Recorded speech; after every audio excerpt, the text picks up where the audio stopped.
உடனே கீர்த்தி பக்கம் திரும்பி அவளை எரிமலையாய் முறைத்து பார்த்தவன் பலார் பலார் என்று அவள் கன்னங்களில் அறைய ஆரம்பித்தான். தனக்கு இருக்கும் வழியெல்லாம் தீர்ந்து போகும் அளவிற்கு அவளை அறைந்து கொண்டே இருந்தான். கீர்த்தி இதை சிறிதும் அவனிடம் இருந்து எதிர்பார்க்கவே இல்லை. நீ மட்டும் அந்த சுரபிய விஜய் கிட்ட இன்ட்ரோ பண்ணி வைக்காம இருந்திருந்தா இத்தனை பிரச்சனை வந்திருக்குமா? எனக்கும் அவமானம் வந்திருக்குமா? என்னோட இந்த மொத்த அவமானத்துக்கும் காரணமான அந்த விக்ரம நான் உயிரோட விடவே மாட்டேன். நிச்சயமா நான் அவனை பழி வாங்கியே தீருவேன் என்று சொன்னவன் அதற்கான முடிவை தேட ஆரம்பித்தான். அவன் மூளையில் தீப்பொறி போன்று ஏதோ ஒரு யோசனை வரவும், அத்தனை வழியிருந்தும் விக்ரமை பழி வாங்குவதற்கு தனக்கு தகுந்த ஒரு வழி கிடைத்து விட்டது என்பதை நினைத்தவனின் இதழ் ஓரத்தில் அரக்கத்தனம் நிறைந்த சிரிப்பு ஒன்று தோன்றியது. தன்னை நலம் விசாரித்த கீர்த்தியை தன் கோபம் தீரும் வரை மாறி மாறி பலார் பலார் என அறைந்த சுனிலின் பார்வை இப்பொழுது சத்யதேவ் பக்கம் திரும்ப, எங்க கீர்த்திக்கு விழுந்த அடி தனக்கும் விழுந்து விடுமோ என்ற பயத்தில் சத்யதேவ் தானாகவே முன்வந்து, மிஸ்டர் சுனில், நீங்க என்ன சந்தேக பார்வை பார்க்கணும்னு எந்த ஒரு அவசியமும் கிடையாது. நான் உங்ககிட்ட ஆரம்பத்திலேயே சொன்னதுதான். நிச்சயமா உங்ககிட்ட கொடுத்த வாக்க நான் காப்பாத்துவேன். நீங்க இதுக்கு மேலேயும் என்கிட்ட என்ன கட்டளை இட்டாலும் அதை நான் செய்யறதுக்கு தயாரா இருக்கேன். உங்களை மீறி நான் எந்த ஒரு விஷயத்தையும் செய்யறதுக்கு தயாரா இல்லை என்று சிரித்த முகத்துடன் சொல்லி தரையில் விழுந்து வணங்கினான். சத்யதேவ், இங்க பாரு, இதுதான் உனக்கு ஃபர்ஸ்ட் அண்ட் லாஸ்ட் வார்னிங். இதுக்கு மேலையும் நீ அந்த விக்ரம் கிட்ட பிசினஸ் பண்றதுக்கு துணிஞ்ச, நிச்சயமா நான் உன்னை கொன்றுவேன். ஒரு விஷயத்த நல்லா ஞாபகம் வச்சுக்கோ, நீ சாகர வரைக்கும் இந்த பாம்பே சிட்டியில தான் இருக்க போற. சோ நீ உயிர் வாழணும்னா அதுக்கு என்னோட தயவு தேவை. புரியும்னு நினைக்கிறேன் என்று தீவிரமாக சொன்னான் சுனில். நிச்சயமா மிஸ்டர் சுனில், உங்க ஸ்டேட்டஸ் என்னன்னு எனக்கு ரொம்ப நல்லாவே தெரியும். என்ன ஆனாலும் அந்த விக்ரமுக்கு நான் ஹெல்ப் பண்ணவே மாட்டேன் என்று அவனிடம் வாக்கு கொடுத்தார் சத்யதேவ். அந்த வார்த்தைகளில் நிதானம் அடைந்த சுனில் மொபைலை எடுத்து வரிசையாக பல அழைப்புகளை செய்தான். அவன் தனது கோபத்தை கட்டுப்படுத்த தன்னால் இயன்றவரை முயற்சி செய்தான். அதற்கான வழியும் அவனுக்கு கிடைத்தது. அதன் பின் அங்கு சுற்றி இருந்த பல விருந்தினர்களை பார்த்தவன், நீங்க எல்லாருமே இம்மீடியட்டா இங்கிருந்து வெளியே போங்க என்று அவன் கோபமாக கத்தினான். அப்படி இருந்தும் அவனது கோபம் அடங்கவே இல்லை. மீண்டும் சத்யதேவ் பக்கம் திரும்பி அவனை மேலும் கீழும் பார்த்து அவன் கன்னத்திலும் பலார் பலார் என 4 அடி அடித்தான். இப்படி கீர்த்தியையும் சத்யதேவியும் மாறி மாறி அடித்து அங்கிருக்கிற அனைவரையும் பார்த்து கோபமாக கத்திய அவனின் நிலையை கண்டு அங்கிருந்த பாதி பேர் அவமானப்பட்டதில் மனம் உடைந்து போய் ஒருவேளை பைத்தியமாகி விட்டானோ என்றெல்லாம் நினைத்தனர். ஆனால் உண்மையில் தன் மனதிற்குள் சுனில் சத்யதேவும் கீர்த்தியும் ஒரு நாய்களைப் போலதான் நினைத்திருந்தான். அவர்கள்தான் சொல்வதற்கெல்லாம் வாலாட்டி கொண்டு பின்னாலே வருபவர்கள். இப்பொழுது கீர்த்தியும் சத்யதேவும் அப்படி ஒரு நிலையில்தான் இருந்தனர். அவனிடம் அத்தனை அடி வாங்கிய பிறகும் அவர்கள் முகத்தில் புன்னகை தவழ்ந்து கொண்டேதான் இருந்தது. அது சுனில் மீது இருக்கும் பயத்தினால் அந்த புன்னகை வந்து போய் கொண்டிருந்தது. ஆனால் மனதளவில் அவர்கள் இருவருக்குமே சுனில் மீது அத்தனை கோபம் இருந்தது. அதை வெளிக்காட்டும் துணிச்சலும் தைரியமும் அவர்களிடம் துளியும் இல்லை. அதனால்தான் அவனிடம் பொய்யாக சிரித்து போலி நாடகம் ஆடிக்கொண்டிருந்தனர். மறுபுறம் விக்ரமும் சுரபியும் அங்கிருந்து கிளம்பினர். தாஜ் ஹோட்டலை நோக்கி காரை ஸ்டார்ட் செய்தான் லம்போ. செல்லும் வழியில் ஒரு பார்க்கை பார்த்த விக்ரம் அந்த இடத்திலேயே காரை ஸ்டாப் செய்யுமாறு லம்போவிடம் சொன்னான். எதுக்காக விக்ரம் இங்கே காரை ஸ்டாப் பண்ண சொல்ற என்று கேட்டாள் சுரபி. எனக்கு ஒரு மாதிரி மைண்டு நார்மலா இல்லாத மாதிரி ஒரு ஃபீல் இருக்கு பேபி. அதனால தான் கொஞ்ச நேரம் ஒரு வாக் போனால் நல்லா இருக்கும்னு தோணுது. அதான் ஸ்டாப் பண்ண சொன்னேன் என்று அவன் சொல்ல, என்னது வாக்கிங் போகணுமா? அதுவும் இந்த மொட்டை வெயில்லையா? ஐயோ விக்ரம், அடிக்கிற இந்த மொட்டை வெயில்ல நம்ம நடந்து போனோம்னா என்ன ஆகும்? நீயே யோசிச்சு பாரு. கொஞ்சம் நஞ்சம் இருக்கிற ஸ்கின் கலரும் மொத்தமாவே டேமேஜ் ஆயிடும் என்று அவள் முகத்தை பாவமாக வைத்துக்கொள்ள, ஹே பேபி, கருப்பா போயிடுவனா இந்த அளவுக்கு ஃபீல் பண்ற? அதுக்கு தான் க்ரீன் லோஷன் ஃபவுண்டேஷனு அது இதுன்னு எக்கச்சக்கமாக இருக்குது. அது மட்டும் இல்லாமல் நீயும் அதில் 1-2 யூஸ் பண்ணிட்டு தானே இருக்க. அதை வச்சு அங்கே எங்கேன்னு டச்சப் பண்ணிட்டு வா பேபி, கருப்பாலாம் ஆக மாட்டேன் என்று விக்ரம் சிரித்து கொண்டே சொன்னவாறு காரில் இருந்து இறங்கினான் விக்ரம். என்ன சொன்ன நீ? அப்போ நான் க்ரீம் தடவிட்டு தான் கலராக இருக்குன்னு நீ சொல்ல வரியா என்று அவள் காரில் இருந்து இறங்கியவாறு அவனை பார்த்து கோபமாக கேட்க, பேபி, நான் சொன்ன மீனிங் வேற, நான் சொன்னதை நீ எடுத்துக்கிட்ட மீனிங் வேற. ரெண்டையும் ஒன்னா எடுத்துக்காத பேபி, ஓகேவா என்று அவன் மீண்டும் அவளை பார்த்து சிரித்து கொண்டே சொல்ல, அவனது இந்த சிரிப்பு அவளை கிண்டல் செய்வது போலதான் இருந்தது. அவனது நெஞ்சில் பலமாக ஓங்கி அடித்தாள்.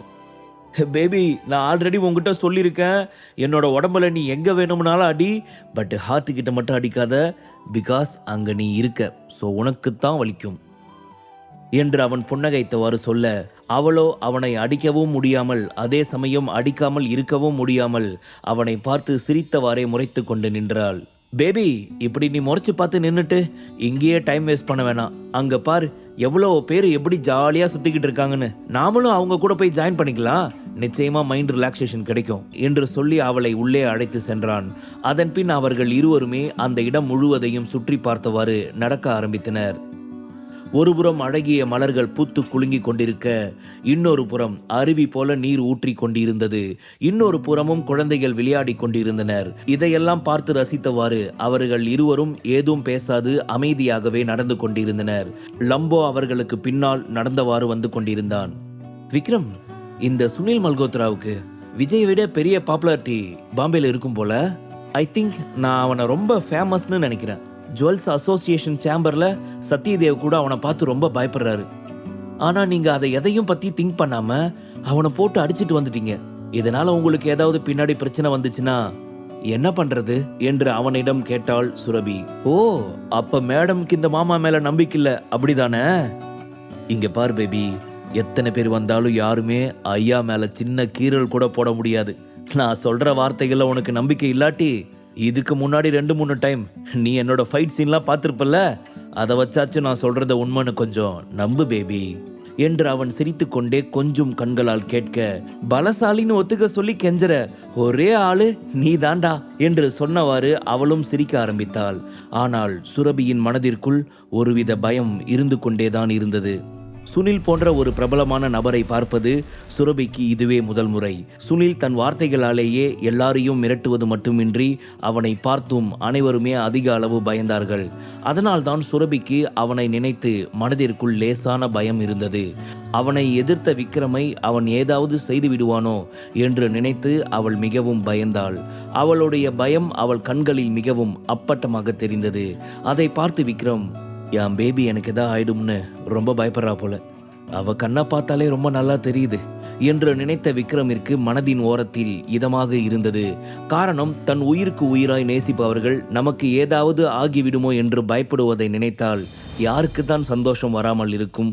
அப்படி ஒரு சூழ்நிலையில்தான் இப்பொழுது நமது விக்ரமும் இருந்தான். ஆனால் அவளை சமாதானம் செய்யும் விதமாக அவளிடம் அவள் கைகளை பற்றி கொண்டு, இங்க பாரு பேபி, இதெல்லாம் ஒரு விஷயமே இல்லை. உனக்கு இன்னும் கிளியரா சொல்லி புரிய வைக்கணும்னா இதெல்லாம் நமக்கு ஒரு பாடம் தான். எல்லார் லைஃப்லயும் இந்த மாதிரி ஏதாவது ஒரு ஏற்றம் இறக்கம் இருக்கதான் செய்யும். எப்பவுமே நாமளே ஜெயிச்சுட்டு இருப்போம்னு நினைக்கிறது ரொம்ப பெரிய தப்பு. அந்த மாதிரி இருந்தா லைஃப் ரொம்ப போரிங்கா போகும்.